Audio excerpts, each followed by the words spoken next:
ભરૂચના station road પર આવેલ સુપરમાર્કેટમાં ઇલેક્ટ્રોનિક દુકાનમાં આગ લાગતા દોડધામ મચી જવા પામી હતી. ભરૂચ પાલિકા ફાયરની ટીમ ઘટના સ્થળે પહોંચી આગ પર કાબુ મેળવ્યો હતો. ભરૂચના સ્ટેશન રોડ પર આવેલ સુપરમાર્કેટમાં આવેલ ઇલેક્ટ્રોનિકની દુકાનમાં આગ લાગી. પ્રયોશા એન્ટરપ્રાઇઝ નામક ઇલેક્ટ્રોનિકની દુકાનમાં બપોરના સમયે અચાનક આગ ભભૂકી ઉઠતા આજુબાજુના દુકાનદારોમાં ગભરાટ સાથે નાસભાગ મચી જવા પામી હતી. આગની જાણ ભરૂચ પાલિકા ફાયરની ટીમને કરવામાં આવતા તુરંત લાશ્કરોએ લાઈ બંબા સાથે ઘટના સ્થળે દોડી જઈ પાણીનો મારો ચલાવી આગ પર કાબુ મેળવ્યો હતો. સદનસીબે આગમાં કોઈ જાનહાનિ થવા પામી ન હતી, પણ આગમાં દુકાનમાં રહેલો સામાન બળીને ખાખ થઈ જવા પામ્યો હતો.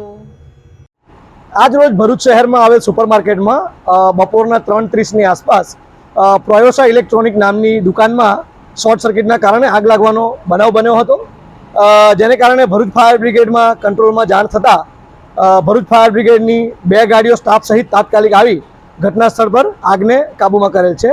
અને ત્યાં જોતા ધુમાડો ખૂબ મોટા પ્રમાણમાં હતો. અમારી પાસે આવેલ સ્મોક એક્ઝોસ્ટર મશીન દ્વારા ધુમાડો કાઢી સંપૂર્ણ આગને કાબૂમાં કરેલ છે.